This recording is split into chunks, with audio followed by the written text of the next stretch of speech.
Hello guys, welcome back to our YouTube channel. In this video we are gonna see, what if Naruto was the Prince of Storm and got Harem in My Little Pony universe? Part 5. If you want more awesome fan fiction like this, don't forget to hit that subscribe button. So without wasting any time, let's get into the video. Can we please go to bed, Twi? I beg you, Spike pleaded from behind the stack of books he was cataloging. Sigh. Fine, just because otherwise every pony will say that I am making you work too much, Twilight conceded, sighing as she rolled the scroll she was writing on. Yay, the small dragon said in tired elation. Can you continue for me? The purple unicorn asked, to the exact copy of herself standing at her left. Yup. No problem, boss. The clone answered cheerfully.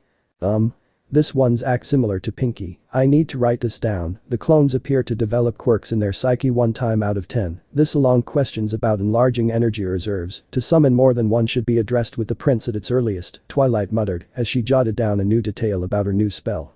Books. Books. Books. The Twi clone sang happily as she moved back each tome to its place on the shelves. Are you sure you want to summon more than one, Twi? I am already finding a single copy of you, creepy, Spike muttered.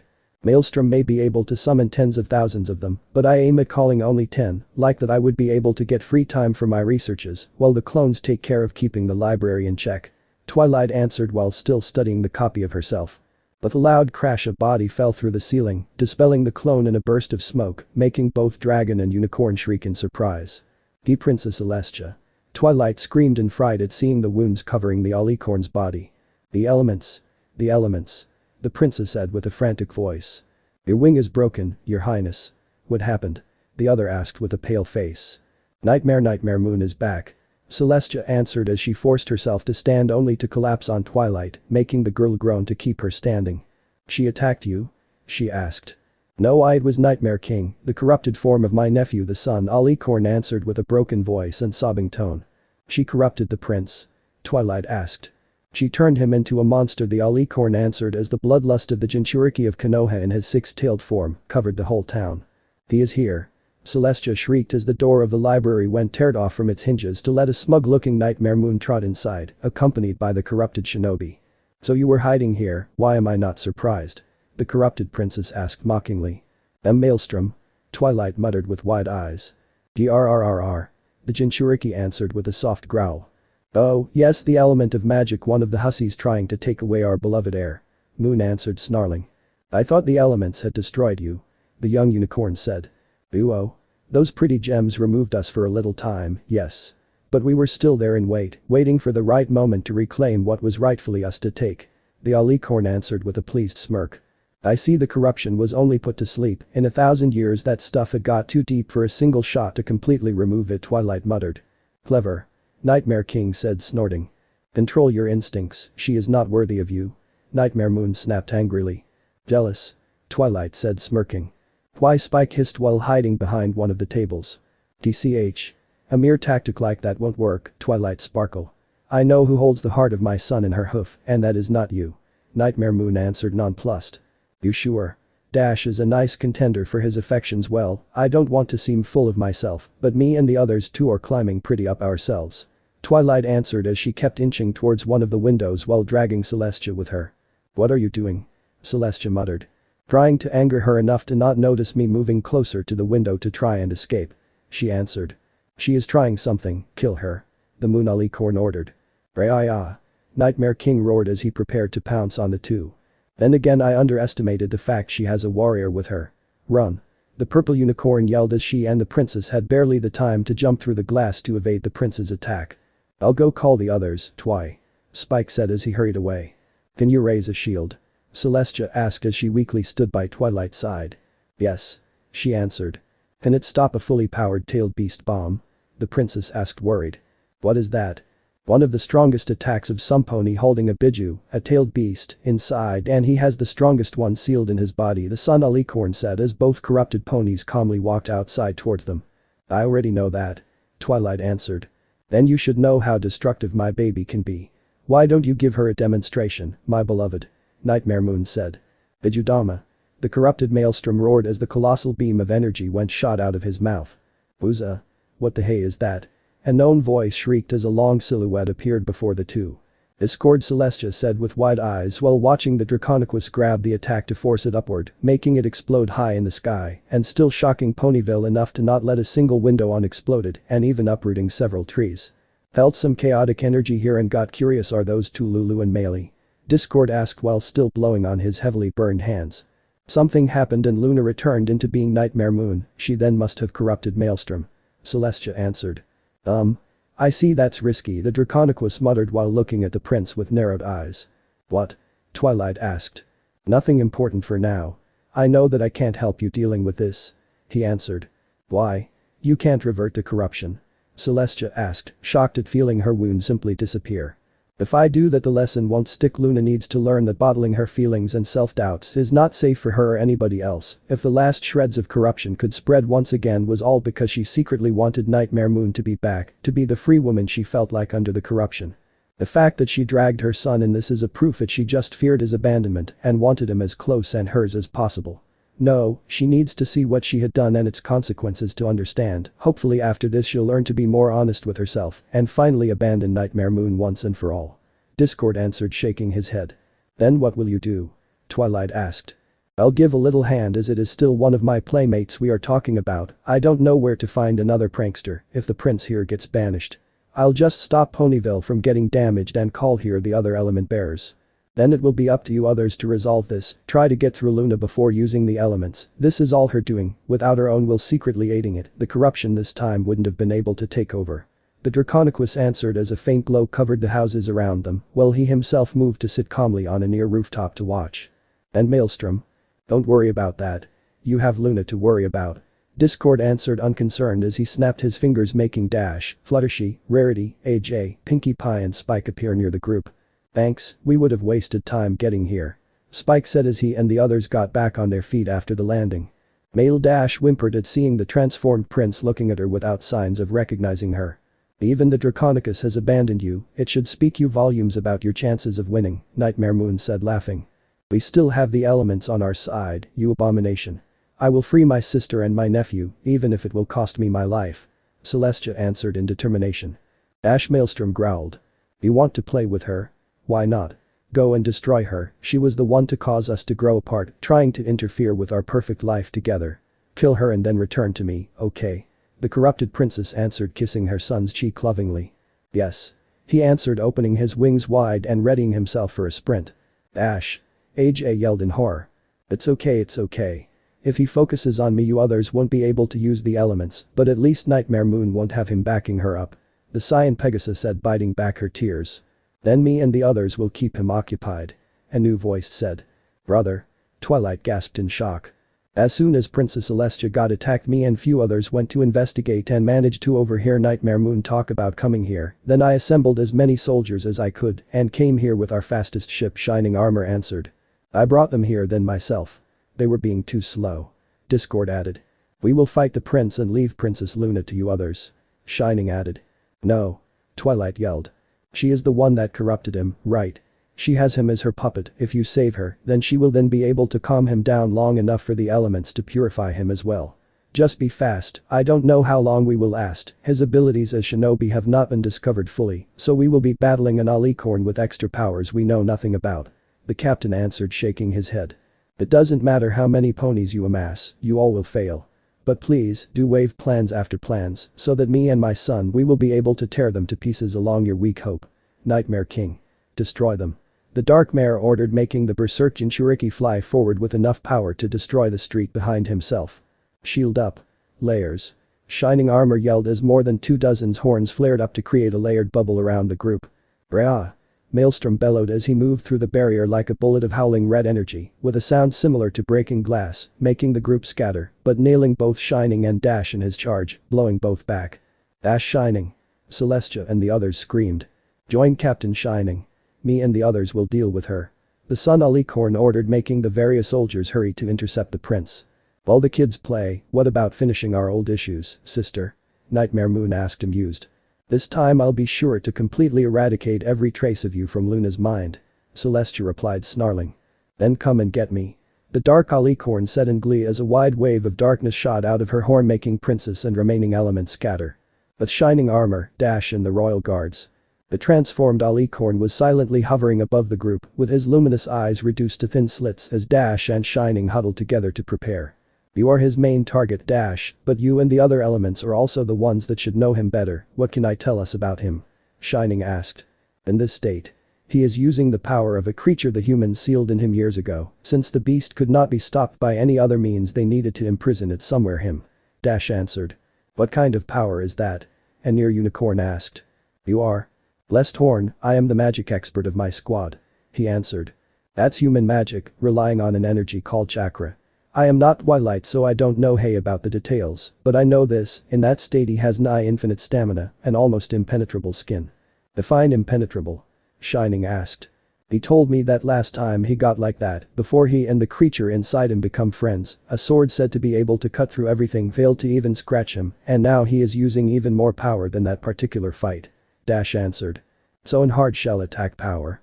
Blessed Horn asked worried. He and the others like him were considered back in that world as weapons of mass destruction, able to erase whole villages from maps and reshape lands in their rage. The Pegasus said grimacing. And he has one of those things backing his alicorn magic. The unicorn shrieked. He has the strongest of them all inside. This is not good. Shining said in dismay. Incoming. A Pegasus yelled, moving up in the air to evade the attack. Restraining spells. Shining ordered as ropes of magic circled wings, legs and muzzle of the Jinchuriki, forcing him to stay on the ground. Wind. A Pegasus captain ordered as she and several others started flying in circle around the corrupted prince. What are they doing? Dash asked. They are forcing Wind to move downward as strong as they can to push him on the ground and stop him from flying. Now go. Join my sister and stop Nightmare Moon. We'll try to buy you others as much time we can. Twilight's brother answered with a strained voice. I can't hold him. A soldier said in despair as his horn was starting losing luminosity. Move, Dash. Shining bellowed. I am going. The Cyan Pegasus answered, hurrying away. Rah! Nightmare King roared as he broke free in an explosion of dark red energy, launching the flying ponies above him far away from him. I got him. A big earth pony soldier yelled as he pounced on Maelstrom together with his two companions to tie him up. If Unicorn's magic didn't work and Pegasus's weather magic didn't stick, then let's see if brute strength from earth ponies have any effect. The captain of the earth squad said in pride as other bulky stallions dog-piled the corrupted prince. Captain Boulder, we need to work together in this. Shining said with narrowed eyes as him and the others regrouped. I know what I am doing, Captain Shining. I don't need help in deciding how to. Out of my way. Maelstrom yelled as he blew away ropes and ponies, making both fall down around him, glaring at Captain Boulder with smoldering rage. Help. The earth pony asked with a squeaky voice. Regroup and assault. We are going to tire him out. Attack him from afar and then get out of dodge for the others to have a free shot. We are going to use an hit and run tactic. Shining answered. You want some pony with infinite stamina to get tired? The Pegasus captain asked in disbelief. Is the only plan I can come up with. As soon as one of you others gets a miraculous brainwave, I don't know how to treat this, he answered. It's something at least. Soldiers. You heard the captain. Onwards. Boulder answered as he and the others charged forward to circle the prince. With Celestia and the elements of harmony. While the assembled soldiers kept battling with all their power to keep the Jinchuriki occupied and not help Nightmare Moon, the Sun Alicorn and the young mares with her kept trying to use the power of the elements on Luna to save her once again.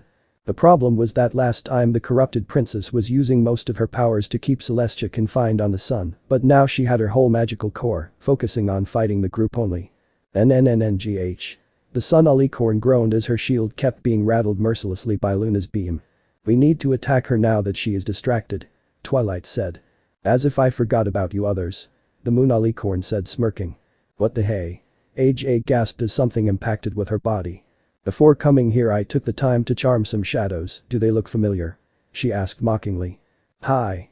A distorted version of Pinky's voice said, giggling.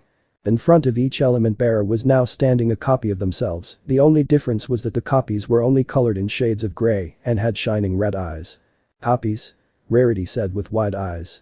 Better versions I think is the better term, dear. As I would have never kept my main like that. Shadow Rarity answered haughtily. Mistress Nightmare Moon wants you gone. So we'll have to attack, sorry. Shadow Pinky said, waving at the original pink pony. That is not very nice. Pinky answered, pouting. Why you are doing this?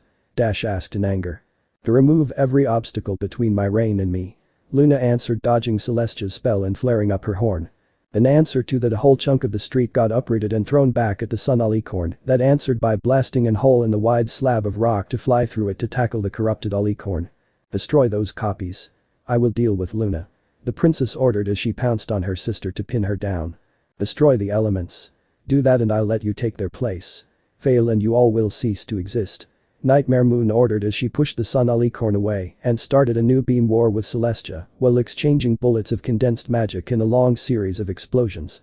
I think I'll enjoy taking your life. I bet Mistress will even let me take the lead of the Wonderbolts if I do a good job. Shadow Dash said excited. And Maelstrom? Do you think he will just love you if you take my place? Dash answered, opening her wings wide. The prince. He belongs to Mistress. They will live happily together and nobody will interfere in their lives ever again. The copy answered, snarling as both took fly. Saying it like that, it sounds wrong in so many ways, AJ answered, grimacing. And what's wrong in Fa? You're just an empty head, Apple Girl. Shadow Applejack answered, laughing. Empty head? I'm going to buck you so hard you won't ever remember to ever have teeth. AJ answered as she pounced on her copy in a furious brawl. And you? Will you fight or just stay and watch, coward? Shadow Fluttershy asked with narrowed eyes. I will help my friends. The real Rarity answered, determined. Not too far away. You're the copy. Pinky yelled as she threw an apple pie to Shadow Pinky. No. You're the copy. The Grey Mare answered with a childish whine while throwing her own pie at the other. No, you. No, you. Faker? Pinky said, pouting. You're 10,000 times more fake than me. Shadow Pinky replied. And you are an infinite times more fake than me. And you infinite plus one. Arg. Pinky answered as if physically hit by the words. Meanwhile, this was happening. Both Twilight and Shadow Twilight were shooting each other with bullets of magic, but while the real unicorn tried to spare power and sporadically using restraining spells, the copy kept pelting the original with a rapid salvo of apparently destructive spells as holes kept opening in the terrain whenever they went dodged. Stop running, coward. You are ashamed to magic acting like that. Shadow Twilight hissed as her spell lifted several rocks to throw them to the purple pony. I am devising a plan actually, Twilight muttered as she erected a rapid shield to stop the rocks before running through the streets to hide behind a small group of bushes. Okay, think.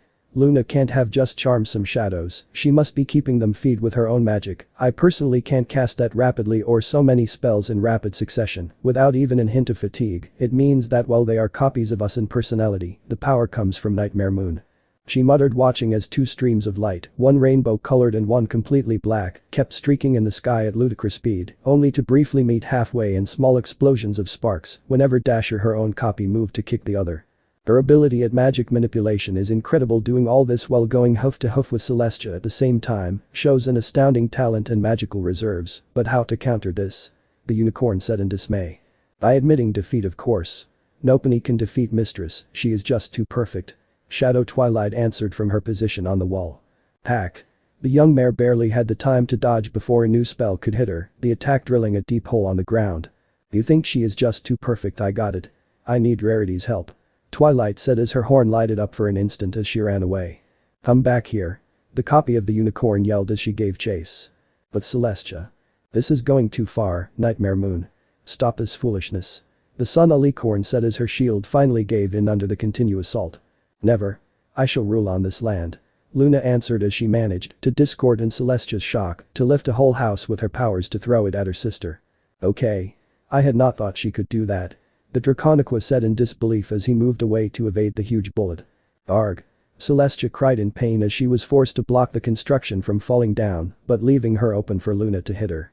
You made a mistake, sister. And that was thinking I was not ready to do everything in my power to achieve my goal. The Moon Alicorn said as she walked closer to the downed princess with an expression of utter distaste on her face. Why? Why you did this? Celestia asked with a sobbing voice. You others forced me, you all are just waiting for the right occasion to take away everything I hold dear. My throne of night, the love of my subjects, my wonderful starry sky, fruit of countless hours of work, and most of all my son, the only thing I have left of the only pony I ever loved and the only thing left of my family. I won't let you take away everything from me. Luna said in blind fury as she prepared a small sphere of condensed magic on the tip of her horn. Luna? Celestia gasped with wide eyes. Farewell, sister. When you reach the heavens, tell Storm that I am sorry that he had to waste his life for a land of ingrates, but to rest assured that once done here, every pony will remember and honor his sacrifice whenever they want it or not. Luna yelled as the spell was about to leave her horn. Incest, I knew it. Rarity yelled, gasping. What? Both princesses said at the same time. I swear. Why do you think she is doing all this otherwise? Twilight answered, stage whispering. You sure? Shadow Rarity asked, enraptured, the three unicorns holding Shadow Twilight tied down and gagged to not interrupt the discussion. No way. Princess Luna wants to mate with Maelstrom. Her son? Rarity asked again. By now both copies and real element bearers had stopped fighting to listen that shocking revelation. Why do you think then? As soon as Dash started dating the Princess Luna started this whole crusade of her against her, and now Nightmare Moon has returned because feeding on her negative thoughts, and since Maelstrom seems to be the driving force, and you saw how she looks at him, and how happy she is to kiss his cheek. Twilight answered, nodding. She had seen the copies react like the originals, so she hoped that Shadow Rarity would have been as big as gossip than the real one, and she was luckily right, and seeing that Luna and Celestia too were listening, then she could also hope that it would distract Nightmare Moon enough to have her control falter and make the copies easier to defeat. What's wrong in that? Mistress is such a wonderful mare that she of course needs the best stallion around to satisfy her, and if the prince is indeed the epitome of studliness, then it stands to reason that the two are of course fated to be a couple. Shadow Fluttershy said, nonplussed. Bingo. Twilight thought in triumph, pleased by the blind fanatic loyalty of the copy's programming, acting like she planned. Luna? Celestia said, scandalized. I don't know what those pests are talking about, Nightmare Moon stuttered with a red face. Liar. You are lusting after your own flesh and blood. Now I see why you were so against the idea of him seeking a mare friend. The Sun Alicorn said, catching with the corner of her eye the wink Twilight sent her. I am not, and even then, what if I am? You have no say in my romantic life. Luna said, stomping down with her hoof. That's ick. You can't seriously think that. AJ said, grimacing in disgust. I didn't mean to confirm that. I am not in love with my son. Luna shrieked. Yes you are. Just admit it. You wished to mate with him. Celestia yelled in answer. Be what? To her shock, Maelstrom could be heard scream in horror. Oh my gosh, Shining said with a green face. I mean Ayerg. Nightmare Moon, now with her face deep red in both embarrassment and anger. That's it. Every pony dies. The Moon Alicorn yelled in absolute rage as a huge sphere of dark magic rapidly went amassed on her horn. I won't have to justify anything if there is no pony around. She said with crazed eyes. Now? Twilight said as her horn and rarities flared to life at the same time. What are you? The two copies had the time to ask before twin bolts of magic dispelled them. Nightmare Moon no longer is powering them. Dispel your copies and join us, we need the elements now. The purple unicorn yelled. Got it? AJ answered, using the momentary wavering or her copy to buck Shadow AJ's head clear off her neck, making the fake mare disappear. Booyah. Dash said in victory as she dispatched her copy to rapidly join the others. Too late. This is the end. Luna yelled as the giant sphere kept growing. Stop her. Celestia said as she charged her own magic to try and destroy the sphere. Nightmare King. Kill them. The corrupted mare ordered. Vijudama. The prince roared, shooting a small bullet of chakra, destroying the sphere of dark magic, throwing the Alicorn back, with the backlash of her spell failing. What? She yelled in disbelief. Elements. Now. The Jinchuriki said. Shoot her. Discord added. You'll explain later. Now, girls. Twilight said as her elements and the others gathered power. Now. Celestia said as her magic restrained Nightmare Moon. Nuo. The Moon Alicorn yelled in despair as the multicolored light caught her fully. Sigh. It's over, Maelstrom said, sighing as the form of Luna was seen fall on the ground unconscious, once again back in her normal form. You okay? Discord asked. It hurts a little, but from a forced transformation it was expected. The prince answered, shrugging. You are in control? Dash asked, uncertain. Managed to snap out of it an instant before shooting the Bijudama towards Twai-chan, and Aunt Celestia, sorry if I couldn't stop that from happening. He answered, looking down. I understand, don't worry. But how did you free yourself? Celestia asked. That stuff mother used was pretty much negative emotions condensed. Kurama simply ate it and absorbed it, doing it slowly to not get corrupted himself. That's why it took time for me to return myself. He answered. And the seal? A giant nine-tailed fox with a comically huge bloated belly could be seen pass a toothpick through his fangs, with a pleased smile on his face. Urp. Delicious nap time. The Biju burped loudly before conceding himself a nice nap to digest his snack. Real world. You knew he was in control, that's why you said that we should have focused on Luna alone, right? Celestia asked. Yes, he was playing a dangerous game, that's why I brought here the guards, like that he would have had a good enough excuse to not join the fight. Discord answered, nodding as he repaired the damages to Ponyville himself. Then why you didn't act sooner? Rarity asked while looking at the prince with narrowed eyes. He was waiting for the right moment, it took time for him to snap out of Nightmare Moon's control. Had she choose a bad moment she could have reinforced it before we had time to save Princess Luna. Twilight said. Exactly, sorry if I fought you all, I had to make it believable. He said sheepishly. I was wondering why we were still standing after some attacks of yours, or why you kept missing us so widely, Captain Boulder muttered in surprise. Are you scared? Maelstrom asked Dash. I was, she admitted while moving closer. Don't touch me. He said in alarm. I do not believe you to be a monster. The Pegasus said immediately. Not that, silly. It's just that my skin is kind of corrosive now for some pony like you, let me transform back before touching. He answered chuckling. Oh. NNNHG, what happened? Luna said groaning as she finally woke up. Well, sister, you, Celestia tried saying before the other alicorn looked around herself grimacing. I am hopeless. The Moon Princess muttered sobbing. Can we talk about this later? I really need a medic now, Maelstrom pleaded with a strained voice. Why?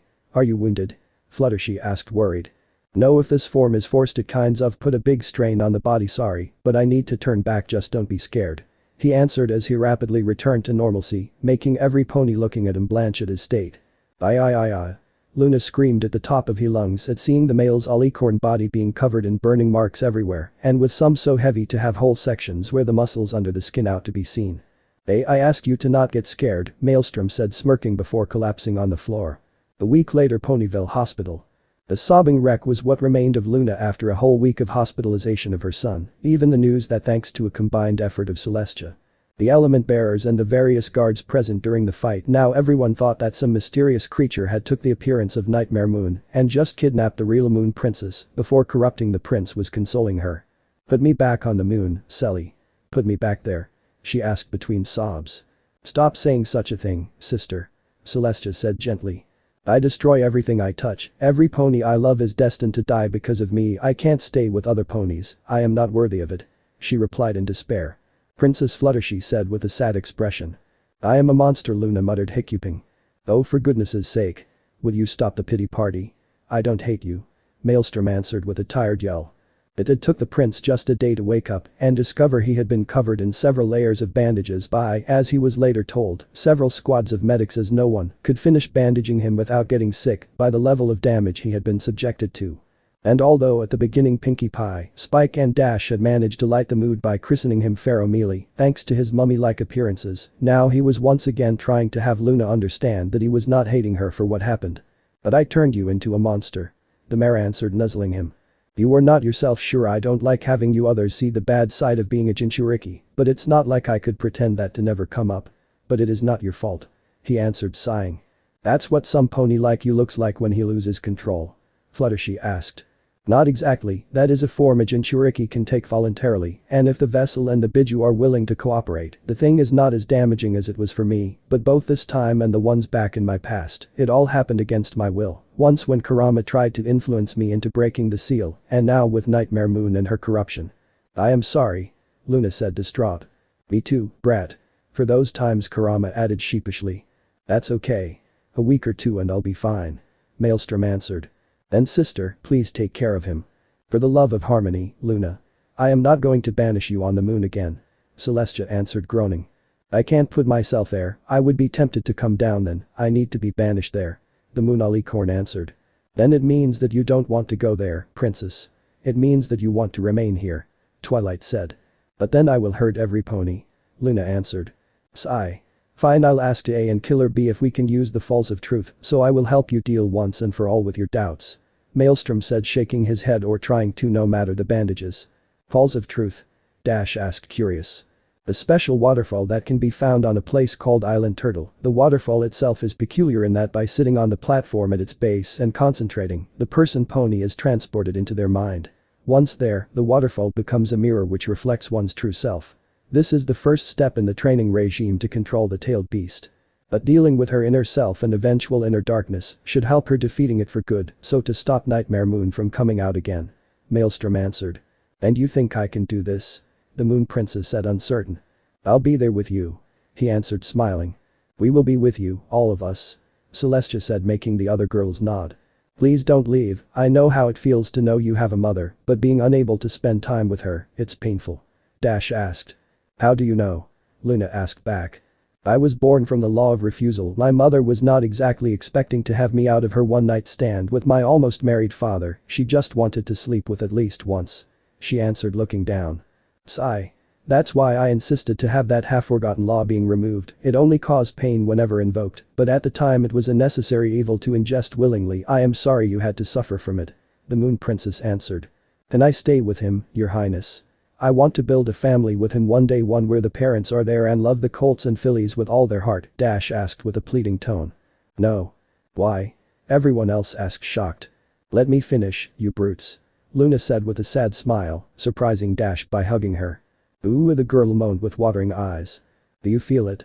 This is the hug of a mother. I said no because you don't need to create a family with my son. If me and him are ready to accept you in our little circle, is this good enough? She asked, kissing the Pegasus' forehead. Ooh. With that, the last vestiges of control flew out of the window and Dash broke down into sobs as she hugged the Moon Alicorn with all her strength while burying her face in the older mare's shoulder. Dash. Fluttershy said with a small smile as she watched the scene. You got the family you wanted, Sugar Cube, don't waste this chance. AJ said grinning. I am enlarging the invitation to you others as well, Luna added sighing. What? I guess my sister is finally accepting this whole herd idea, am I right? Celestia said smirking. If I have to, but I am just giving it the famous benefit of the doubt actually, I am still going to say that more than a mare dating my baby stallion is a bad idea, even just for my blood pressure. Luna said grumbling. That at least had the effect to finally defuse the situation completely, as between the giggles of the girls and the thundering laugh of Maelstrom and Celestia, the room went filled by laughter. Thank you, your highness. Dash said grateful. Yes, Princess Luna. Thank you. Twilight said as she and the other girls gave a grateful bow to the Alicorn. That's a problem less for you all, Meili. Now you and your mother just need to face those falls of truth and close this chapter of our lives completely. Rarity said relieved. Why don't you join? Doing that would prevent you others from falling into corruption yourselves. And a burden weights less if shared between friends. Maelstrom offered. Maybe we all should, as a test to ourselves. Celestia answered nodding. I won't do it if you don't mind. If I come in that world, I will just pay a visit to the author of Uchiha and ask for an autograph. I don't want to meet the supposed true Discord. Discord said, snorting as his silhouette appeared on the heart rate machine. Only you would boast about reading that garbage so openly. Luna said, grimacing. Hoi. Those are very good books. The Draconequus answered, indignant. Maelstrom, sorry if I ask, the Moon Alicorn said. Yes. You're still virgin, right? She has not seduced you, right? She asked, worried. Hoi. I am not a scarlet mare, thank you. Dash said, offended. No, mother. We are still waiting for the proper moment to do it. He said, rolling his eyes. She can live 1,000 years without being an Alicorn? Luna asked, surprised. Mom? Luna. Both Sun and Wind Alicorns yelled at the same time in exasperation. What? She said, dumbfounded. 1,000 years? Dash asked, snorting. Yes. It's the proper time. I think a couple of ponies containing my beloved son should wait before consummating 1,000 years after getting married, of course. Otherwise he would be too young for that. Luna answered, sticking her nose up in the air. And what if I wanted us to do it as soon as he comes out of the hospital to celebrate his being still alive and finally becoming each other's one and only? Dash asked with narrowed eyes. Dash. A very red-faced Maelstrom yelled in embarrassment. What? Are you crazy? Never. Luna shrieked in rage. You can't stop us from doing it. The Cyan Pegasus replied, crossing her hooves. Yes, I very well can. Sister. Help me banish this hussy on the moon. No. Better yet, all of them. Luna roared. Why us too? Pinky asked. I saw your dreams. I saw every single dirty fantasy you all, except Miss Rarity here, that is indeed a true lady, even when dreaming, I must admit, we're having regarding my son. Especially the disgusting kinky garbage I saw in Twilight, Sparkle and Fluttershy's dreams. You two above all of them are the most depraved, disgusting ponies I ever had the misfortune to dream walk in. Luna replied with a furious hissing. What the hell? The prince said with wide eyes. Those were private dreams, your highness, Fluttershy muttered, looking down with an atomic blush on her face. Not when you two plan of using blindfolds, chokers, whips and handcuffs on him, or have him use those things on yourselves, the Alicorn answered, growling, making the two mares wish the earth to just open and swallow them whole to hide their embarrassment. Ow. Please stop. The bandages are too tight around the legs. Maelstrom moaned in agony, finally breaking the stupefied silence that had fell on the room, while everyone kept looking at Twilight and Fluttershy with bulged out eyes. Too tight, Maelstrom. Luna said, scandalized. I am still an healthy male in his hormonal prime, damn it. he answered groaning. We can try those as well if you want, muttered blushing. Arg. Luna's roar shocked the whole hospital at that. Was escaping the sun a good idea? I had the perfect excuse to escape this madness, but knew I had to come back after Nightmare Moon was defeated the first time, Celestia said with a groan of dismay. Speak for yourself, I am finding this hilarious. Discord said while watching amused a screaming contest between Luna and Dash. Oh, do shut up, you mismatched lizard. The Sun Alicorn answered in defeat. Mick, not influencing the plot, the worst possible way to discover a secret. Ponyville Carousel Boutique.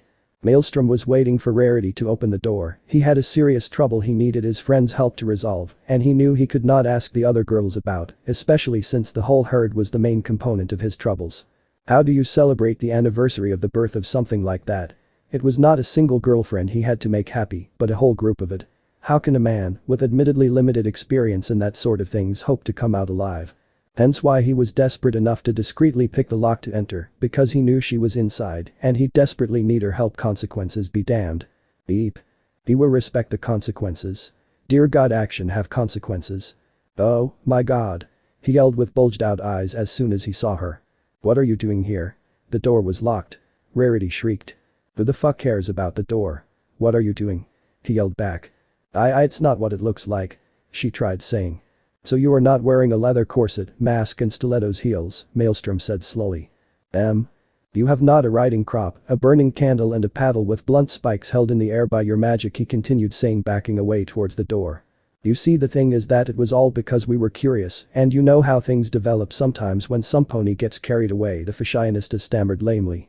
And that's definitely not Spike, the one I am watching dangling from the ceiling with manacles around his hands and a ball gag in his mouth, and those on his ass are certainly not whipping marks, the Alicorn said, as if never interrupted. NHHHNHH.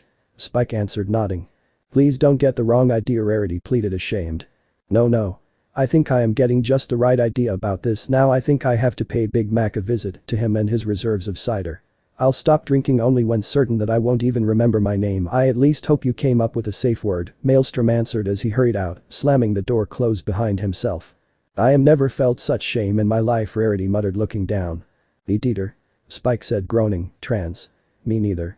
The next day it will be a very shy Rarity, the one that will ask Maelstrom to keep the secret, especially from Twilight, gaining an answer a terrifying glare and a threat to her life if she or the small dragon ever mention the incident again, forcing both to swear on their lives to never recall memories the Jinchuriki and the Biju had already buried in the deepest recesses of their minds. At least give me a corset for the girls too, at least I will be able to switch the horrifying spectacle I saw with something nicer, he then muttered in dismay. She had not the strength to refuse him at that, even just to buy his silence. She did have an image as a proper lady to defend after all. In the small room where usually the elements bearers met to talk and resolve things peacefully, at the moment there was not even the slightest feeling of peace, as every mare present was trying to outscream the other while stealing glances at two tickets still held in Spike's hand as neutral party of their discussion. White. Twilight finally roared, silencing her friends and stopping their arguing mid-sentence. But why? I want to go impress the Wanderbolts. Dash said, whining. Yes, but I only have 2 tickets for the Grand Galloping Gala, and we are 6. I don't want to disappoint any of you, okay, that's why I tried to take time with my decision. The purple unicorn answered in exasperation. Oh. Was the collective answer of the now kind of ashamed mares present. Celestia had that morning sent 2 tickets for the literally most famous ball in all Equestria to Twilight. The problem was that the delivery through Spike happened while the mare and the dragon were helping Applejack harvesting apples. From that onward, AJ, Dash, Rarity, Inky and Fluttershy even had tried to bribe their way into convincing Twilight to take them with her to the Grand Galloping Gala by playing favors to her in not very subtle ways, or in Pinky's case literally singing about a reason for doing it. Besides, Twilight then said, looking at Dash with narrowed eyes. Yes. I thought that after that incident with Spitfire you had abandoned that dream of yours. She continued. She decided to stand aside, and I can always take her place by showing my being better than her. Dash answered with crossed hooves. You others are romantically involved with the prince. You don't even need a ticket to go there. Just ask him and he will tell the guards to let you in. I am the one that need that thing to enter. Rarity added, indignant. I kinda forgot about that actually, AJ muttered, chuckling weakly. That would be unfair though. Fluttershy said, uncertain. I am writing to the princess, like, hey, I will choose a friend over another. I prefer to not go there if that's the case. Twilight said, shaking her head and rapidly compassing a letter and adding the 2 tickets to it. Twilight, Pinky said sadly. It's okay, I prefer seeing my friends happy than going to a gala. She answered smiling. Spike. On it. The small dragon replied, sending the message away in a flare of magical flames. So? What now? Dash asked, bumping her head with the unicorns. What now? I really need some cupcakes and apples. I am starving. Twilight answered, making the others chuckle. Wait. Pinky yelled as her tails twitched violently. What? AJ asked. Incoming. The pink pony yelled, taking a military helmet and sandbags out of thin air to hide. Ooh. Eee. Blearg. In that same instant, Spike started groaning before his belly inflated to comically huge proportions. As soon as he seemed about to explode, he simply puked out an immense fireball, shooting something against the wall at terminal speed, opening a hole to the outside. Yeah, it worked. A voice said weakly with a broken chuckle. Mealy, Dash said with wide eyes. Prince Maelstrom. The others echoed. Oh, hey there. The rust-red alicorn said, smiling wide while climbing inside the hole in the wall before repairing it. I am not feeling so good, Spike moaned from the floor. Sorry if I messed up your stomach, but I needed to escape. Can I stay hidden here for a while, please? Maelstrom asked. Why you are here? And why coming here through Spike? Rarity asked, curious. I need a place to hide until that grand gala is over. He answered, shrugging. The grand galloping gala. Why you want to hide from it? Dash asked as she moved closer to him. Mother and auntie are driving me nuts with lessons about bone ton or whatever those fancy good manners are called. I am a warrior for Kami's sake. A shinobi. For us the most elegant thing is sharing a glass of sake with friends after a mission to share stories. Only clan heads do that stuff, and even then only the Hyuga are all that pompous. We are people with our feet, no, with our hooves on earth. I don't want to learn which of the 6 forks or 7 knives and 4 glasses in front of me I have to use first. Hide me, Twai-chan. I'll do everything you want, but please. Hide. Me. The prince answered in despair and looking at the purple unicorn with his best Kakidog expression. The fact that he had reverted to human terms told the girls he was very close at snapping. He had long stopped using terms like kami or suffixes like chan, since he didn't want people to get confused about what he said. Well, I am sure it won't be so bad. Instead, maybe you are exaggerating, Twilight tried saying, disturbed by how hard he hugged her to renovate his plea for help.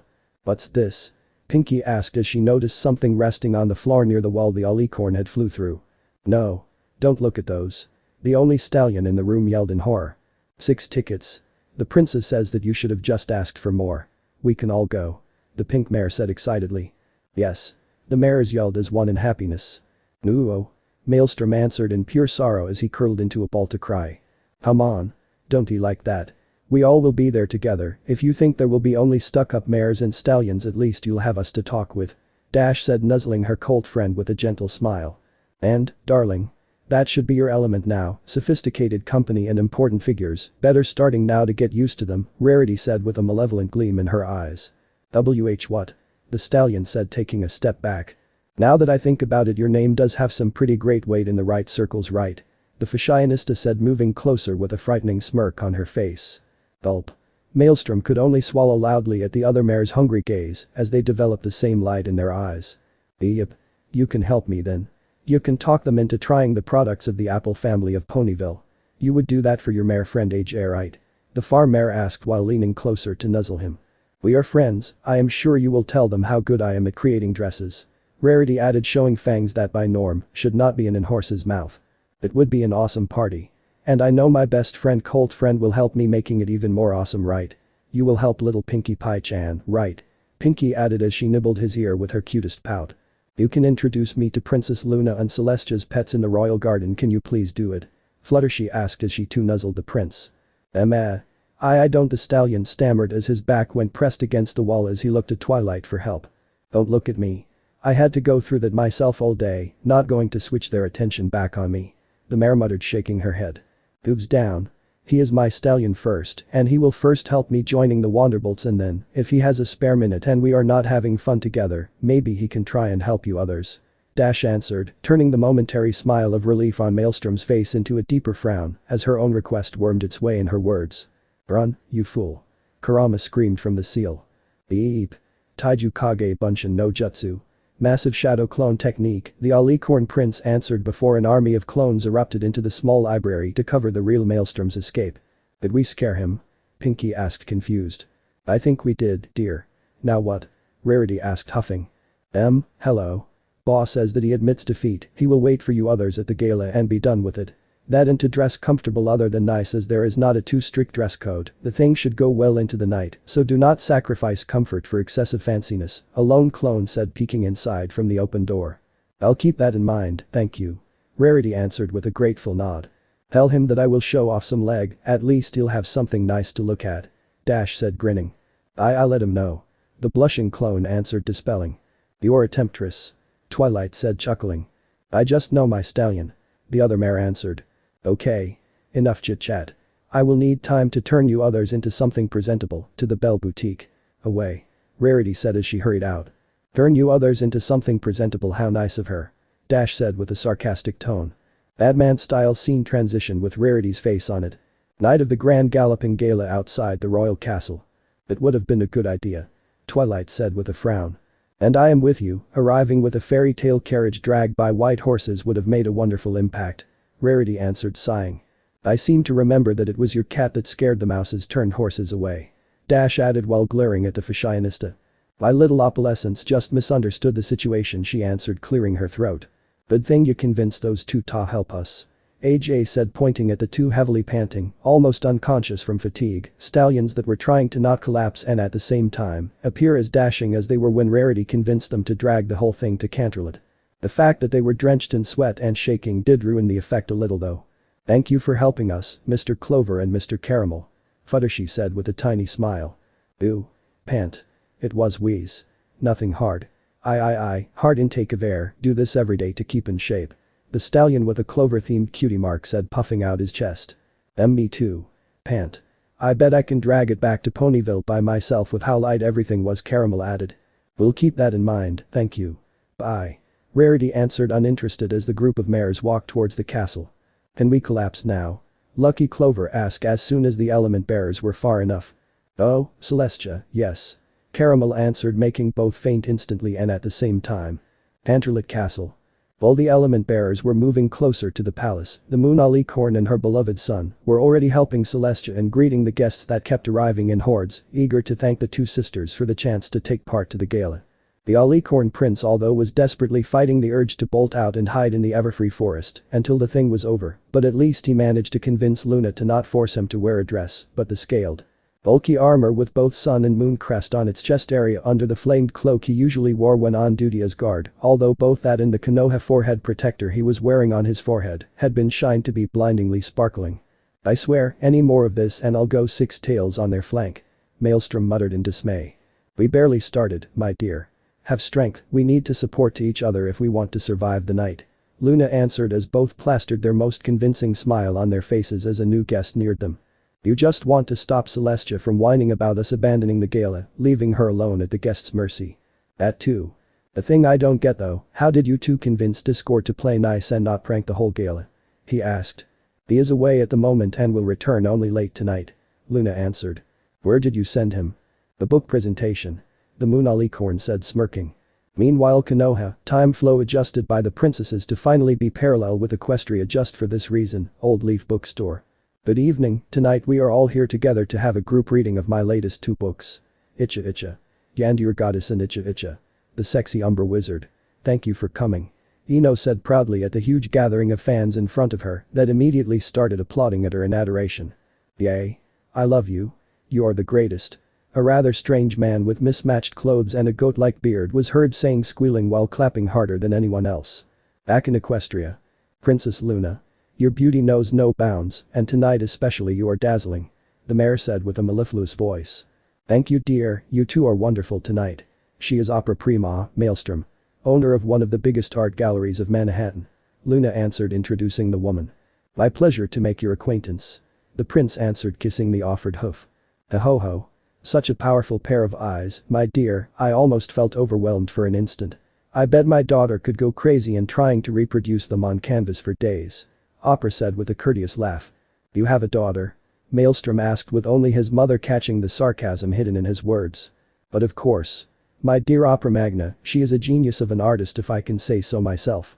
The old mare answered, pointing with obvious pride to a brown-maned young mare with a paintbrush cutie mark that immediately trotted closer to them. Don't look at me like that. It doesn't mean that every pony here will try to have you fall in love with their daughter. Luna muttered in answer to the glare of her son. Princess Luna. How nice to finally be here. Do you know my daughter Pristine Mantle?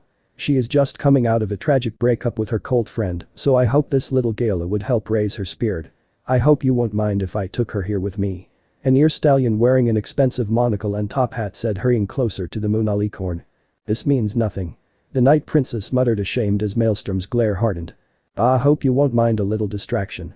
A familiar voice said from the side of the room. AJ. Considering who would distract me, I am all for it. The prince said as he joined the farmer at her booth with a relieved expression. Who is she, Daddy? One of the mares asked in petulant annoyance. An old friend of my son, sweetie. Luna answered with a cold smile, in that moment deciding that an honest hard-working farmer was more suitable to her son than the spoiled brat she was being introduced to by her sycophantic father, all things considered. But AJ and Maelstrom. You look delicious, AJ. Nice dress. The prince said as he attacked the second slice of pie the mare sold him. Yep. Rarity went nuts to dress all of us, isn't it, you know, too girly? The mare answered, embarrassed. Nah.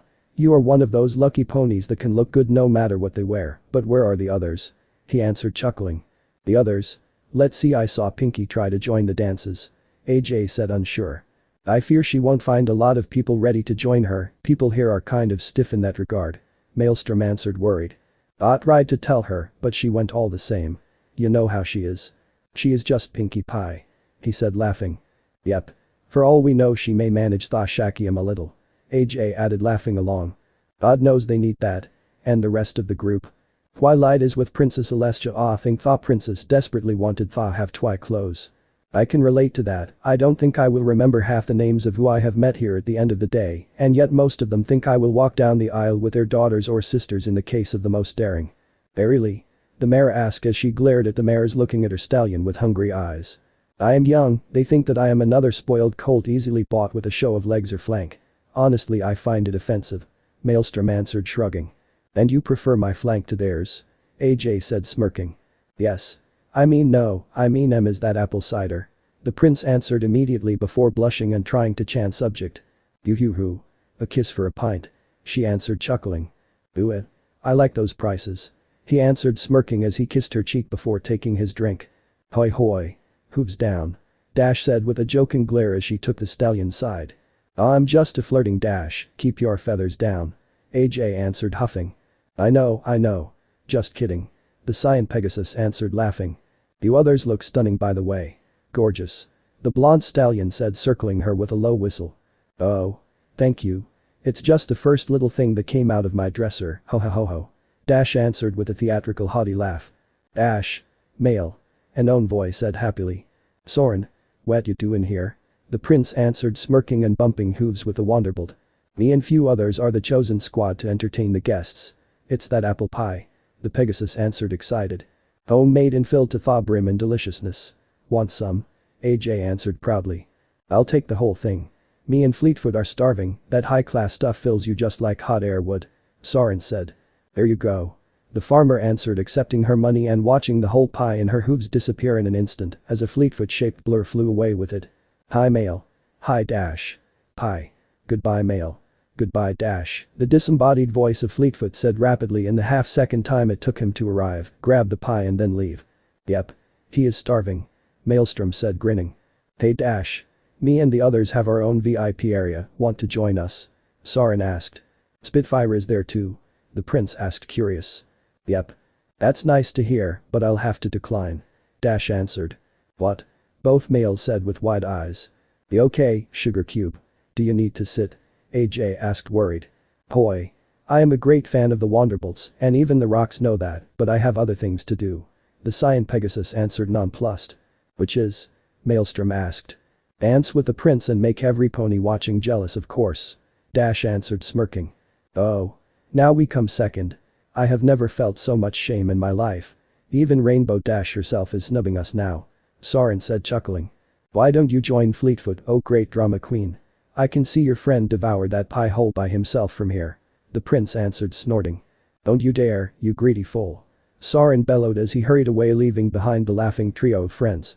You sure you don't want to spend some time with them? Maelstrom asked. They know me already, I'll be able to sneak in to impress them another time, but But now I have a cult friend to dance with that is more important to me. Why do you think I went through all the pain of dressing up like this otherwise? For Spitfire. Please. Dash answered smirking. Do you know how to dance? He asked surprised. Nope. I don't even know where to start. Good. I feared I was the only one. The blonde alicorn said relieved. Want to come, AJ? Dash asked. Yep. It's not like I'm having a good time here, people here are ignoring my booth. The mayor answered sighing. Until Madam Slim Figure won't say that eating is once again cool, I don't think that those snob will ever eat something more than non-caloric shakes. Maelstrom answered shaking his head. They think starving is cool now. Apparently. You know what? Whatever. I can take 5 minutes of pause. I'm missing the gala, I'm cold and my hooves are killing me. I need to move. AJ answered huffing before putting a "be back in 5 minutes" sign on her booth. Age Bunshin no Jutsu. The prince said, creating 2 clones of himself. One to guard the thing, and one to dance with a lady. Me and him will also switch between you two, to be fair to both. He said smirking. Shall we go? The shadow clone asked with a low bow. Yep. Show the way, Sugar Cube. The farmer answered with a wide smile. The dance floor was luckily large enough to permit even to amateurs like the 3 of them to try and move with the rhythm. It wasn't the grace of a professional dancer or anything, but to them it was clearly more than enough. Same going for the various golddiggers present that saw the prince focus only on those 2 commoners instead of them. The notion of them being 2 of the element bearers went conveniently forgot in their ranting. I can see Twilight from here, she seems bored. Dash muttered as she leaned closer to him. She is not the only one, me and Mother Luna are hanging to straws to not bolt out. She has spent 1,000 years on the moon, and so she forgot how dull those events can be. I am just too used to more hectic things instead to fully enjoy this. But you others being here actually helps. He answered, trying a casket and making Dash head lean down, almost touching the floor. Smooth. She answered, snorting. Aunt tried to give us lessons, but me and Luna are completely hopeless when it comes to dancing. This is the max I can do in terms of dancing skills. Still like this, don't you worry. AJ answered as she and Dash switched partner, making the original prince now dance with her. I can't see Rarity anywhere. She said she wanted to see if she could gain some new customers for her shop by showing off her dress and ours. Dash answered. That shouldn't be hard, she is a genius in creating dresses. Maelstrom answered. I'm more surprised she is not flirting with every pony important enough. AJ said, looking around. She doesn't need that anymore. Kurama said from the seal with a grimace as images of whips and handcuffs flashes through the minds of both Biju and Shinobi. I thought the Amok was not influencing the plot. Maelstrom thought in horror. Change of plans, it's now part of the plot. I am dealing with this myself. Suppressing memory in 3, 2, 1. DFFFT. Scarring memory completely suppressed. The fox said, relieved. The prince sighed happily. Do I want to know? Dash asked with a raised eyebrow. Trust me, you don't. He answered. Said that the couples just focused on dancing, sometimes stopping to laugh at the way Pinky tried to liven up the party to her tastes with a small degree of success, as 1 or 2 ponies did join her in her more hectic style of partying. It was only an hour later that something managed to put a dent in the feeling of the night, and it was the farmer to notice the disturbance. Why is Rarity crying? AJ said, shocked. What? Both Dash and Maelstrom yelled with wide eyes before looking in the same direction the farmer was pointing. That's Blue Blood, in theory he is my cousin, whatever happened I can see it from here that he is being a bastard. The prince said, sneering. Let's go. Dash said, making the 3 reach for their sobbing friend. Oh, call mother, just in case he manages to piss me off. The blonde alicorn ordered. Yes boss. The clone answered immediately. What is happening here? Dash asked as she moved between Blue Blood and the fashionista just in time to cover the unicorn as she was about to lose control and cry for real instead of holding back her tears. What are you doing, Blue Blood? Maelstrom asked with narrowed eyes. Nothing you should concern yourself with, cousin. The stallion replied, putting as much sarcasm as possible in the cowson, making the 3 ponies with him laugh uproariously. I'll take her outside to take a breath. AJ offered while launching a smoldering glare at the stallion before accompanying Rarity away. Forgive me if I ask. But what did she do to have you treat her so badly to reduce her like that? The shinobi alicorn asked with narrowed eyes. She simply tried to mingle with people way above her level, I just gently remembered our differences. Blue Blood answered, shrugging uncaring. Gently? I saw earthquakes leave behind less damages compared to what your words did. Please. I don't pretend you to understand those finesses. The unicorn answered, scoffing. Because of course I spend too much time with the wrong sort of ponies, of course. Maelstrom answered bitterly. See? You understand then, you are way smarter than what I thought. At least those losers have not ruined you completely yet. Blueblood answered, making his cohorts laugh again. Of the group, only Dash caught the warning sign of the blonde alicorn's temper rising at Blueblood offending him, and more importantly his friends, in a single move as his whiskers had got thicker together with a deep breath he took to calm himself. "Let me guess, that ship outside is yours?" Maelstrom asked almost too casually. "Do you like my new personal cruiser?" The Blueblood, it had cost only few tens of thousands pieces, but it was worth every cent.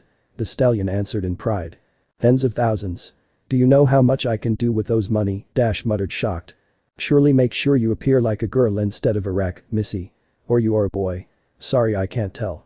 One of the ponies said, smirking, producing a new round of laughs. The rainbow-maned mare bristled angrily at that, but she couldn't help but almost physically hearing the distinctive sound of something snapping coming from inside Maelstrom's head. "Can I?" the prince muttered. "Be my guest, if it isn't something lethal, I am all for it," Dash answered, nodding. "And tell me, Blueblood, the crew?" Maelstrom asked. "Away at the moment, if they linger about they may risk ruining the parquet or try to sit on one of my sofas," the other answered, huffing. "So nobody is on board?" "Exactly." "Good. I heard that certain kind of personal cruisers tend to catch fire by themselves. It would have been a pity to have victims." "That must be the most stupid rumor I have ever heard, cousin," Blueblood said, snorting. "You sure? Because your ship is burning." "Where?" "Exactly there, Kaiten. Kikaku no Jutsu. Fire element. Great fireball technique," Maelstrom answered, flaring his horn to open the window and then spit out of his mouth a colossal sphere of fire that tore the solitary ship in two before rapidly burning it to ashes. "Ah!" the unicorn yelled in horror. "Too much?" "No. If the guy here is so rich to throw away money just to show off, then he can easily buy a new one, but the chance to see a meanie like him whine because you broke his new toy will be priceless," Dash answered after a short pause of thought. "My cruiser. My wonderful cruiser with personalized initials on sofas and the toilet seat, my mahogany parquet. My Chippendale library. My toilet paper made of pure 100% saddle Arabian silk hoof chosen by pure-hearted virgins and blind monks." Blueblood shrieked as guards hurried to put off the fire. "I am so very sorry, cousin. I get destructive when I sneeze," Maelstrom answered with a mocking tone similar to the one the other had been using before. "You barbarian. Growing up in that garbage-filled hole of humans has rotten your brain. But instead of returning here and act in a proper way, you waste your life with losers. With commoners. And that's the result," Blueblood said with rage-filled eyes. "Pay attention to what you say about my human friends in the elemental countries. I fought with them and saw even too many of them dying to let the first passing by insult them." The alicorn hissed lowly. By now everyone else had stopped doing anything just to listen. "Big deal. Some vermin less to pollute the air. Let those savages destroy each other, they are all useless, hairless apes after all," Blueblood answered. What did you say?" the shinobi asked with a distant voice. "Now let's calm down before some pony says something they don't believe," Luna tried saying with a worried expression. "You heard me.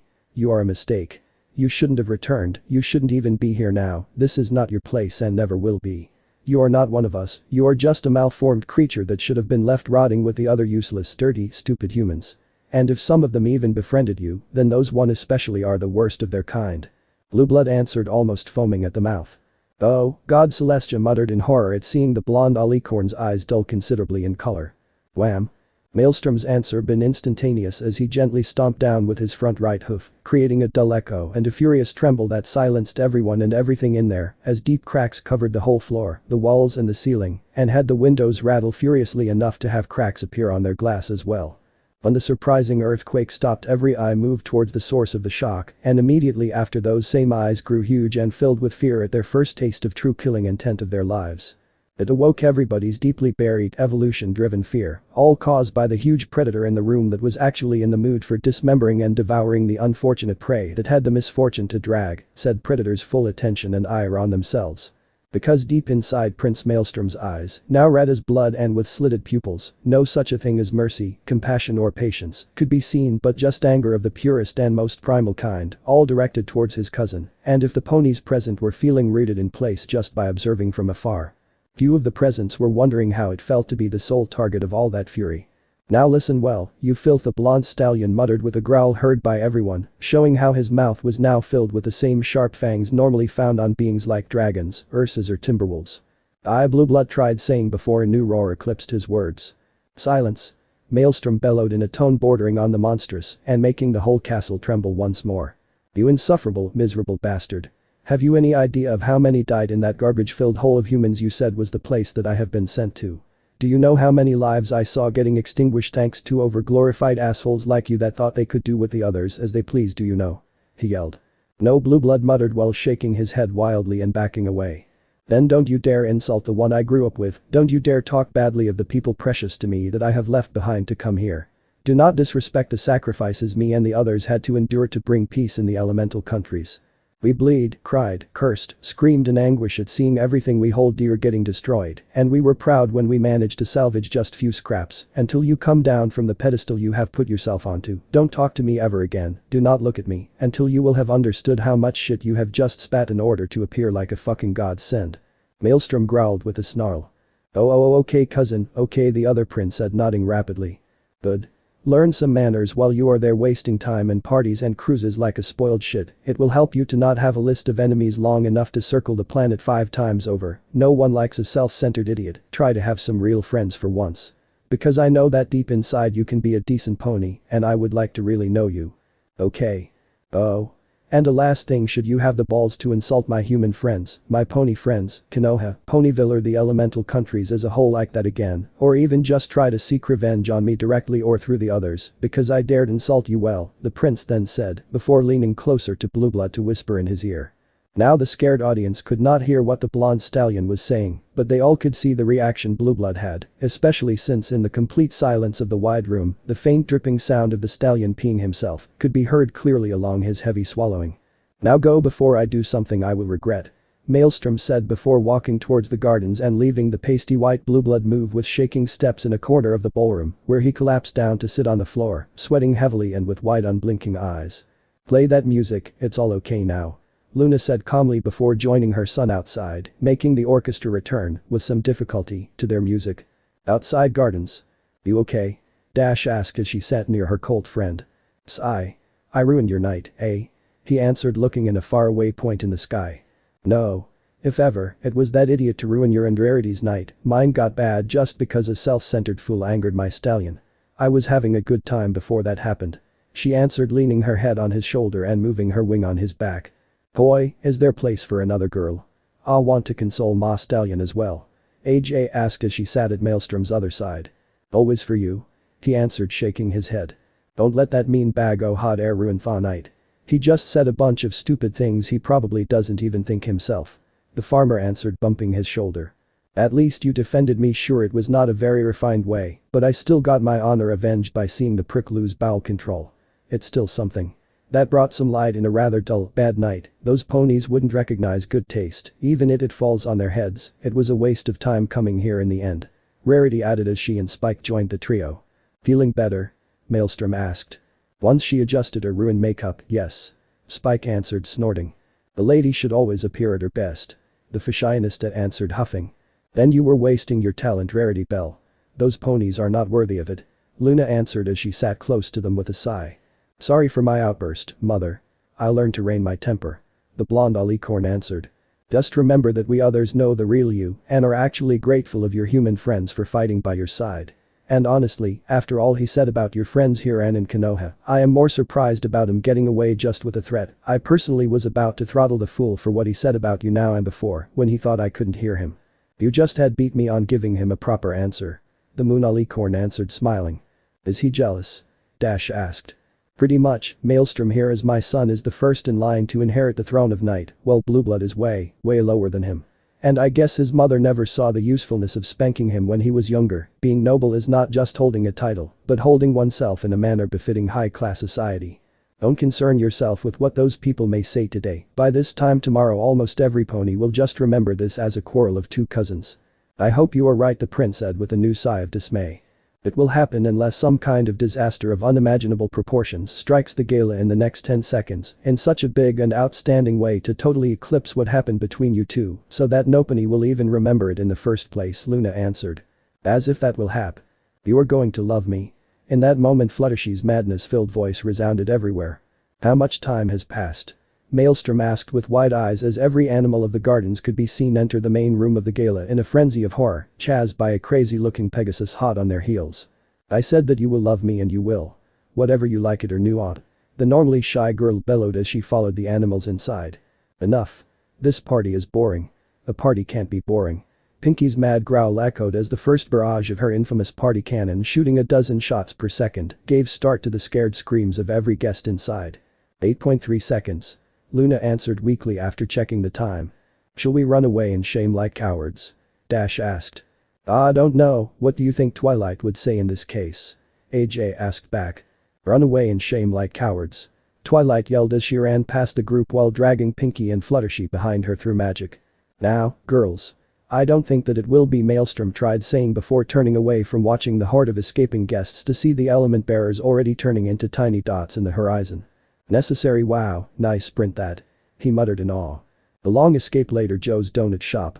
Sitting around the lone table at the corner of the donut shop, the element bearers were attacking the fifth mountain of food, bemoaning the night as the worst one of their lives.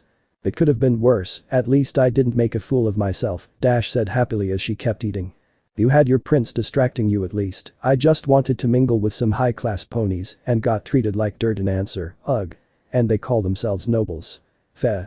I saw goldfishes with better manners. Rarity answered as she forgot her diet for a day just to dive in herself. All that hoof-shaking, Twilight muttered in horror. Meh. If only I could save ma stuff at the booth. I hate wasting good food, but we had to escape and forgot to take everything with me. AJ grumbled. But it was still funny watching every pony run away screaming, Pinky muttered. PFFFT ha ha ha ha.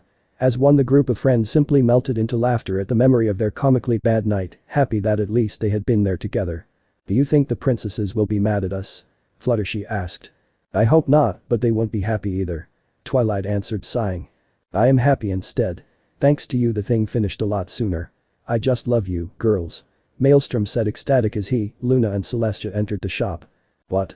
The mares yelled in surprise. The gala is always so darned awful. I was actually hoping that you and the others would have bought some fun in this one, that's why I have sent those tickets to you.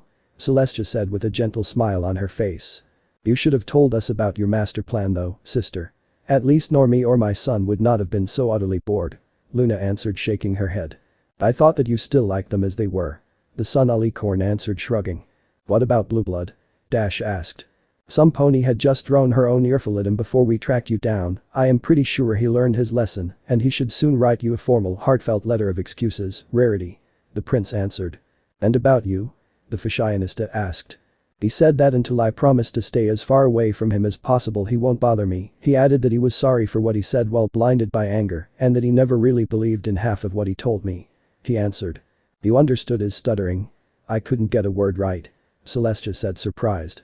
I had a lot of practice with Hinata. Nervous stuttering is always the same either if coming from fear or repressed attraction. Maelstrom answered.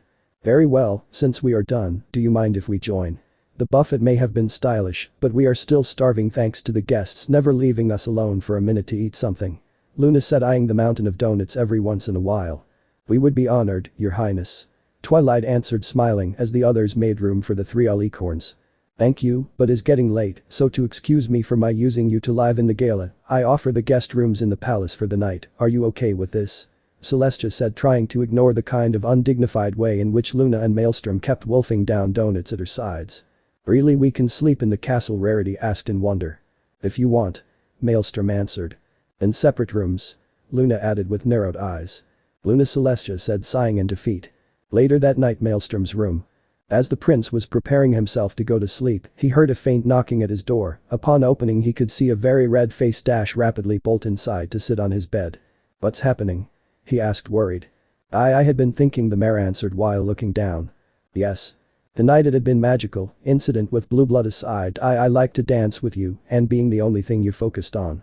She said, uncertain. It was not hard, you are easy enough on the eyes. The alicorn answered while sitting near her. So you are with me just for my good looks? Dash asked with narrowed eyes. Of course. He replied cheekily.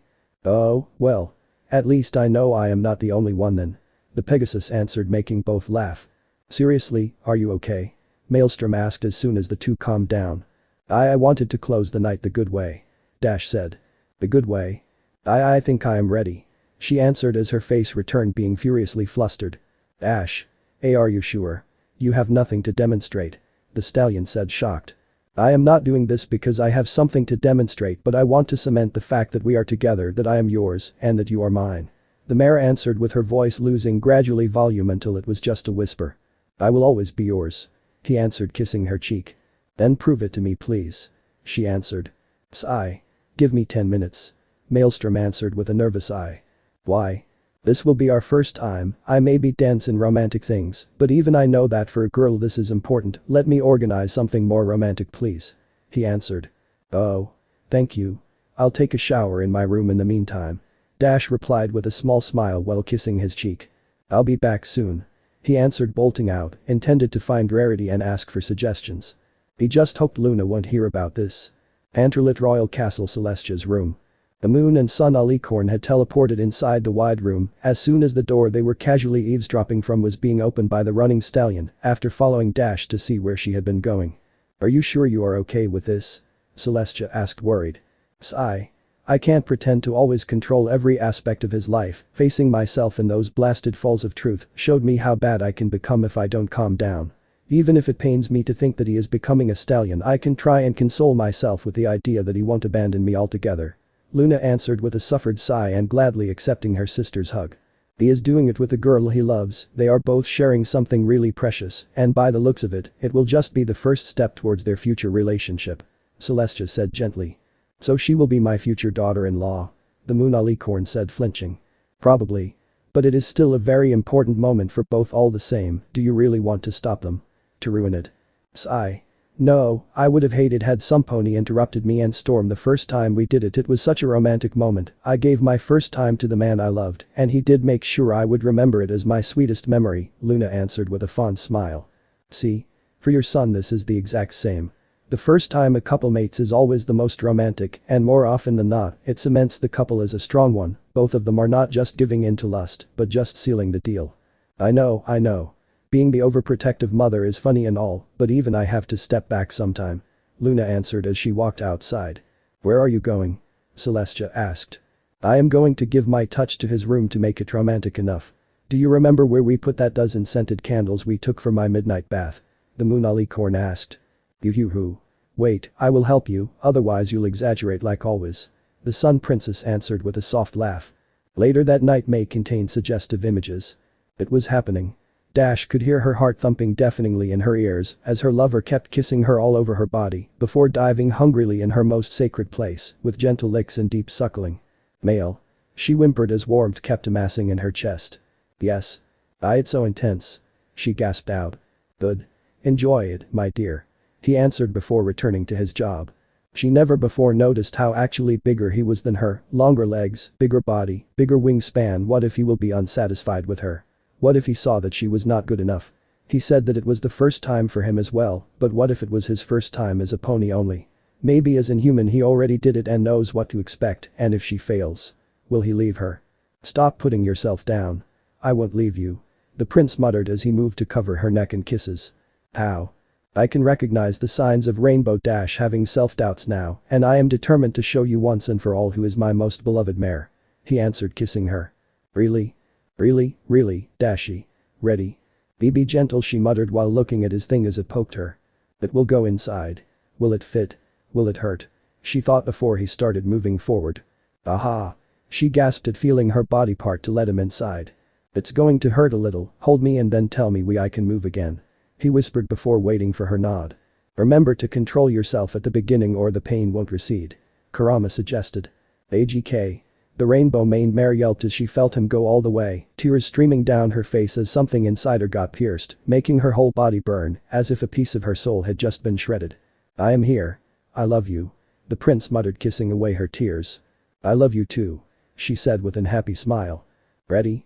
Yes, Dash answered, gasping as soon as he started going in and out. Aha. Faster. The girl said as she felt heat bubbling in her lover regions as soon as pleasure took the place of the pain. Oh, God. You are so warm and tight. Maelstrom grunted as he could feel her body gripping tightly around his shaft, making it almost painful to take out. More.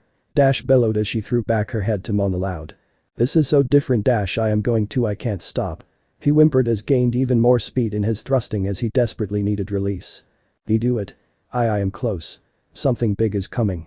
The mare answered as she flipped on her stomach and moaning louder as the new position had her lover hit her insides with a new angle. Gosh. Maelstrom growled as he felt like his whole being went shot out of his body inside her. AHA. So warm, she muttered weakly as both collapsed on the bed with her moving to nuzzle his chest with a tired smile on her face. I love you. She muttered. I love you too. He answered, kissing her forehead. Are you still hard? She muttered in wonder. Sorry. I hate my stamina sometimes, Maelstrom answered, blushing. Yoo-hoo. It's okay.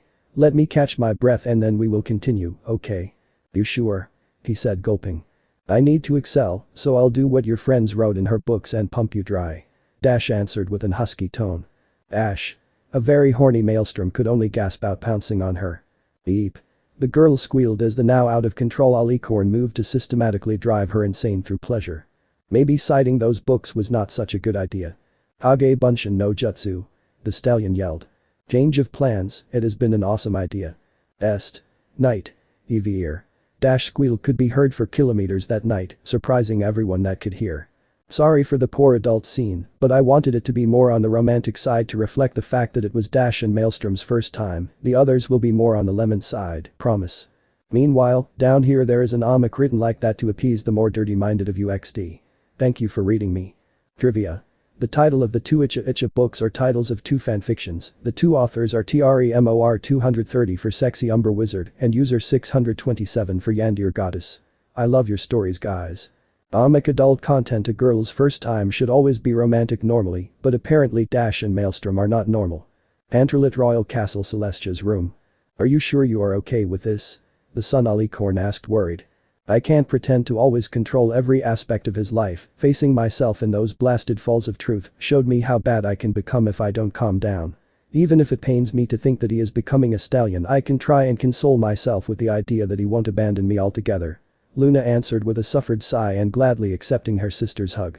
He is doing it with the girl he loves, they are both sharing something really precious, and by the looks of it, it will just be the first step towards their future relationship. Celestia said gently. So she will be my future daughter-in-law? The Moon Alicorn said, flinching. Probably. But it is still a very important moment for both all the same. Do you really want to stop them? To ruin it? Sigh. No, I would have hated had some pony interrupted me and Storm the first time we did it. It was such a romantic moment. I gave my first time to the man I loved, and he did make sure I would remember it as my sweetest memory, Luna answered with a fond smile. See? For your son this is the exact same. The first time a couple mates is always the most romantic, and Celestia's answer went soon eclipsed by a long, shrieking scream of pleasure that rocketed the castle and woke up pretty much everyone. Ai. Dash voice echoed everywhere in all its ecstasy-filled glory. What? The son Alicorn yelled in embarrassment. PFFT. All his father's son romantic the first 3 seconds, then he becomes a sex-starved beast. Ah.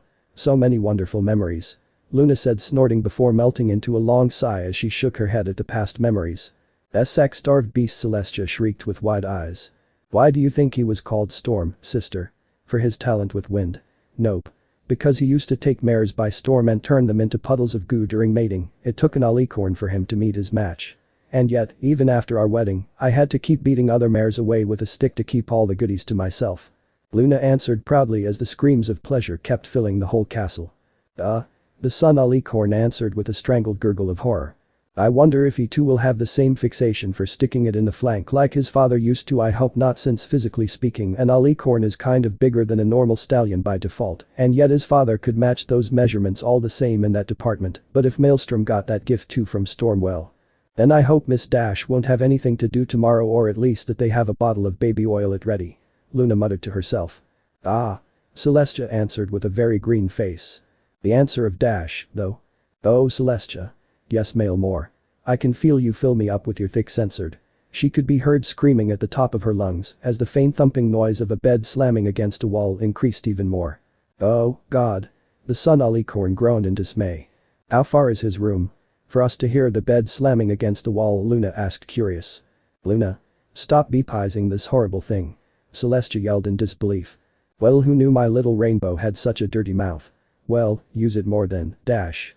Tell me how much you enjoy having your tight little snatch censored. By your beloved master. The princesses heard the prince answer in a deep masculine voice that had both shiver.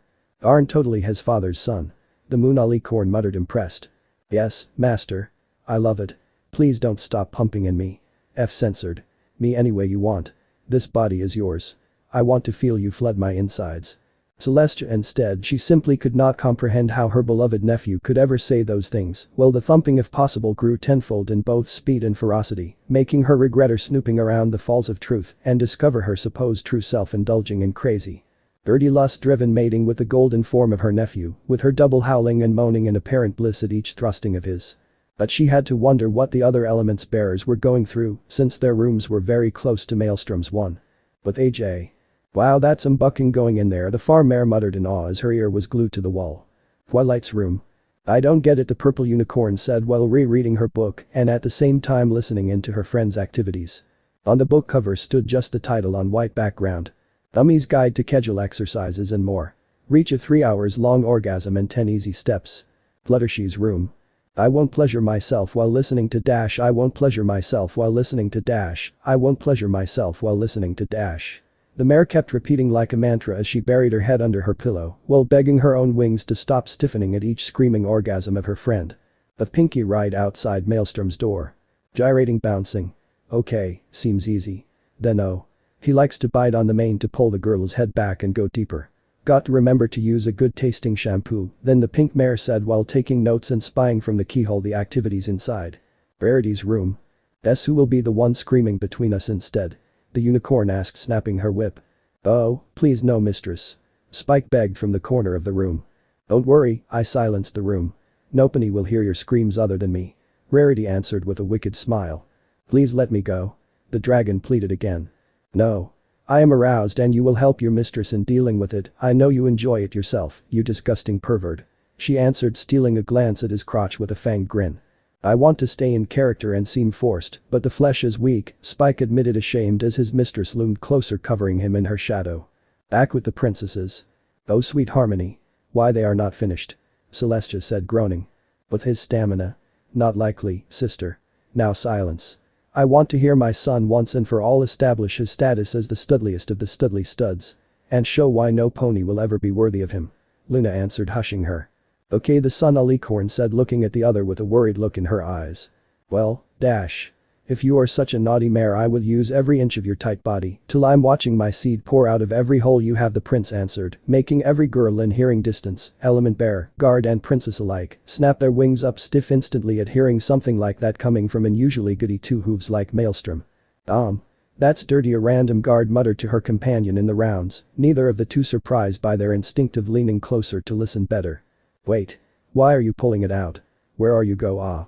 Dash had in that moment left out a muffled scream, as apparently she was burying her face in her pillow, to not be heard by everyone in Canterlot. Why? Dear Dashie, I told you I would have took every part of your body, and I meant it. God, you are so tight. But you will loosen up once done tenderizing your insides with my hot thick censored. Until I bursts. Tell me how it feels, Dash. Scream it with that beautiful lust-filled voice of yours. Let the world know how it feels. What are you doing, Mr. Prince? AJ muttered, confused, unable to imagine what strange thing they were doing to warrant those words. But it did sound hot all the same. But gi and every pony might hear. Dash answered with several moans breaking her words in fragments. Well, duh. We have communicating rooms. Of course I can hear you. Twilight couldn't help but roll her eyes at that statement. What's the problem? Let every pony hear it then. Let your best friends hear you moaning and screaming as you are being mated savagely. Let them know, the naughty mare you are in reality, scream how much you are turned on by thinking they might hear you orgasm over and over again while you have the thick shaft of your stallion inside of you. Maelstrom answered as the thumping was now slower in rhythm but even fiercer in power. You know. His father used to say the same thing every time we went at it right before he slammed his thing inside my. I don't care, Luna. Celestia yelled in answer, interrupting her sister. It was then that Dash simply admitted defeat and started screaming for real. Oh Celestia, yes.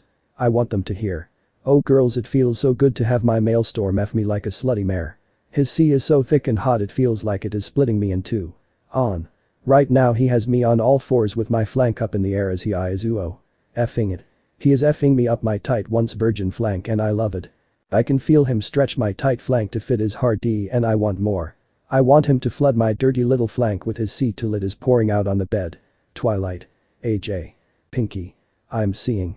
He is going to see in my flank. Yes. Holy hell. The now wide-eyed Rarity couldn't believe what her best friend was doing on the other side of the wall. Don't you even dare to think about it. I won't permit my sister to get off while listening to my son mating. Luna hissed, furious. What are you saying? I would never do such a thing. Celestia said scandalized. In answer the moon alicorn simply glared at her harder as the sun princess kept rubbing her back legs together too much for Luna's own tastes. That was great. Ready to go again. The prince was heard asking panting. What? Already? Fluttershy muttered in awe. Aha. Aha. Sigh. Yeah, but use my pee this time, since my flank is a little sore now, said while clearly still in a lust-filled haze. Sure but I have something else for there that I picked up after work, thanks to a friend in the Griffin territory. What are you two planning? Twilight muttered with narrowed eyes. Bzzzzzzzzzzz. A very recognizable buzzing was then heard, soon followed by surprised gasp. Oh, you have to be kidding me. How did he manage to find one of those? Celestia said with her mouth falling wide open when she recognized the device in question. Oh, I heard about those. It's one of those vibrating. Yes, Luna. It's one of those. Celestia answered with a very red face. Ease. The rainbow-maned mare howled happily as both Stallion and Toy filled her at the same time. Come on. We are never going to get to sleep if they keep this up. Was all Discord could say, groaning while burying his head under his pillow. Why he had to be the last Draconicus around. It wasn't fair. His magazines and Uchiha could help only so much, damn it. The next day no one had the courage to look at either Maelstrom or without sputtering or turning deep red in embarrassment. The only calm one was surprisingly Luna, as she just smiled and enjoyed her own breakfast. You are taking this well, Sister Celestia said, surprised. Just because this is a mere continuation of the dream I had last night, I am sure once I wake up the grand galloping gala will still have to happen, and in reality there won't be mating afterwards. Luna answered with a wide kind of nauthier smile. Sorry, sister.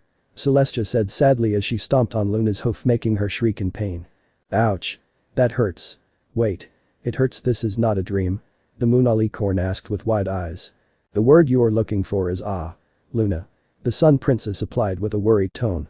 I. A mare just deflowered my innocent baby. The moon princess answered with a loud scream of horror. Now that you've finished making of this a huge deal, can we have breakfast? I am hungry. Maelstrom asked with a pitiful moan.